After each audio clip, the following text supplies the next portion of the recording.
everybody, welcome to Talk That Talk. So we have to talk about Kenneth Petty today. So turns out he is getting 3 years probation and 1 year home detention for not filing as a sex offender in LA after relocating from New York City. So he also has to pay a $55,000 fine, which I immediately thought of Nicki Minaj, and I was just like, dang, I know Nicki Minaj been like shelling out money for lawyers, been helping him, with this whole court process and this situation and stuff like that, and I know she's gonna have to come out of pocket with that $55K. Now, I'm sure $55K is like $100 to Nicki Minaj. I'm sure it is nothing, but I just really hate that she has to get attached to this situation.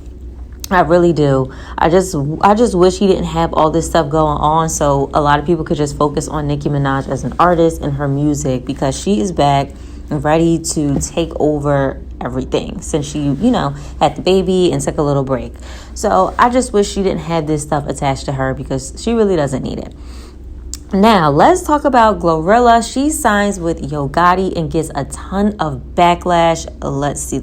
So people are basically saying that Glorilla did not have a lawyer to review her contract when she signed to Gotti, because they're going off of the video clip of her signing and all her friends there on the private jet, and they didn't see any lawyers there. So you never know if she had a lawyer look over this prior to this video being shot. This video could have just been shot for I guess an Instagram moment or whatever, a social media moment, because the paperwork that she was signing was pretty thin. I'm imagining a record label contract would be a lot of paperwork. So I feel like she probably had a lawyer look over it.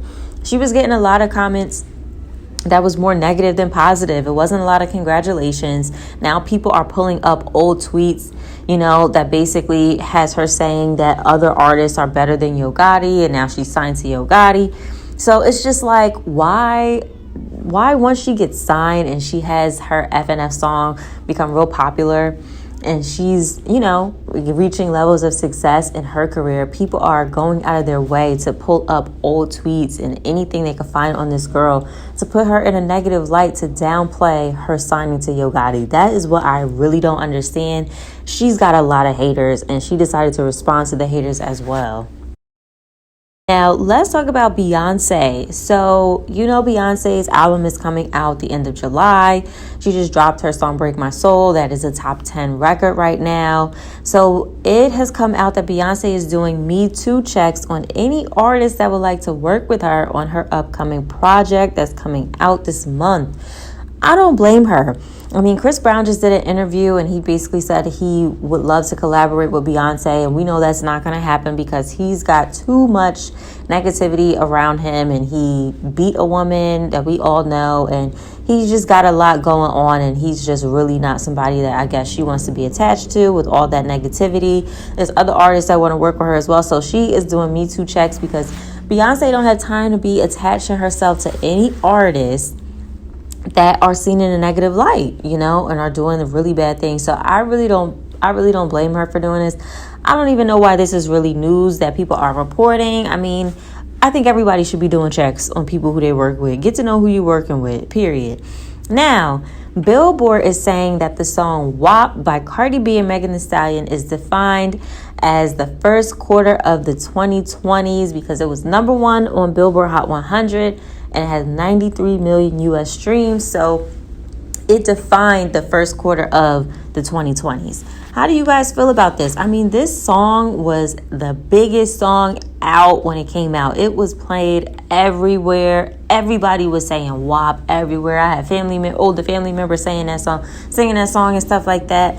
That song went crazy. So I do understand why they decided to honor it, but I do feel that a lot of people may have negative things to say about this because people aren't really feeling Cardi B when she has accomplishments. Let's just be all the way honest. Cardi B even went live and she was talking about, how she's being criticized a lot from the blogs and stuff like that. Let's hear what Cardi B had to say.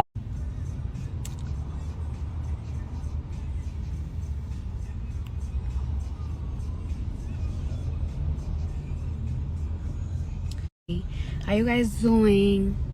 Cardi Buns be getting really pushed and I really hate it because I be trying to be nice. Like, you know, I have my publicists and people that be like, Cardi, you need to chill. Cardi, you need to this, you need to that. But it's like, I just hate the really weird, sick shit, bro. Like, I don't be liking how a lot of these blogs, they be trying to set me up. Like, it's like, I'm so tired of being like social media punching bag. I am really tired of it. Like, and like, you know, sometimes I feel like because I'm very expressive, like I express myself too much, or because I'm ghetto, a lot of people like to gaslight me and say that I'm crazy, but I'm not crazy. The thing is that it's like I peep a lot of shit, and I feel like a lot of blogs and a lot of people, they want to, like, if I have something going on, they will kind of be fake nice to me, but they will be fake nice to me so they could post shady shit or post certain things that they know that I will get dragged for. And I don't feel like it's nice. You know what I'm saying? Like, I feel like I don't get treated like other people. And I feel like, you know, like if I do an interview, like for example, I'm already seeing people put the lipstick the lipstick service interview where I was talking about the Rolling Stone shit, right? Where I was talking about the Rolling Stone shit. And I said that it's like, yo, I definitely understand how a lot of hip hop heads feel a certain type of way because I'm a 92 baby.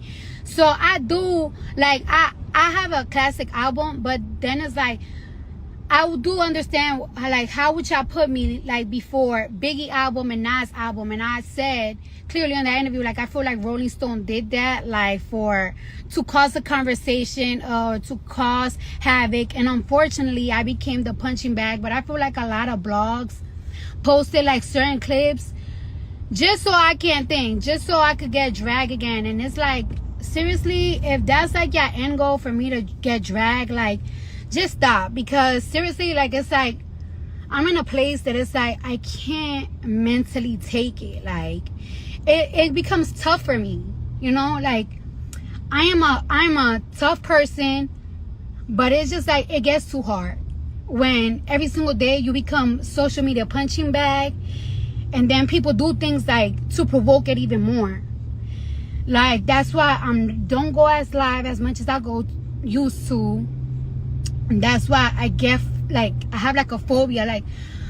Like people was like, Cardi, you have to do interviews, you gotta think. But it's like, that's why I be scared, because it's like I'm just tired of being a punching bag. And it's like, so yeah, Cardi B basically is just hanging on by a thread because she's getting a lot of flack and she just can't handle all of this criticism and the negativity, all the negative things people are saying about her. She just can't handle it. But honestly, like, Cardi B just needs to get off of the internet. Like, she needs to stop reading comments. She needs to get off of Twitter, and she needs to stop replying to people. Like, they are trolls. Why are you replying to these fans saying negative things about you? You don't need to be worried about that at all. All she needs to do is go in the studio, play some beats, write some raps, and release an album. That's it. All right, you guys, that's all I have for today. Have a great day. Bye.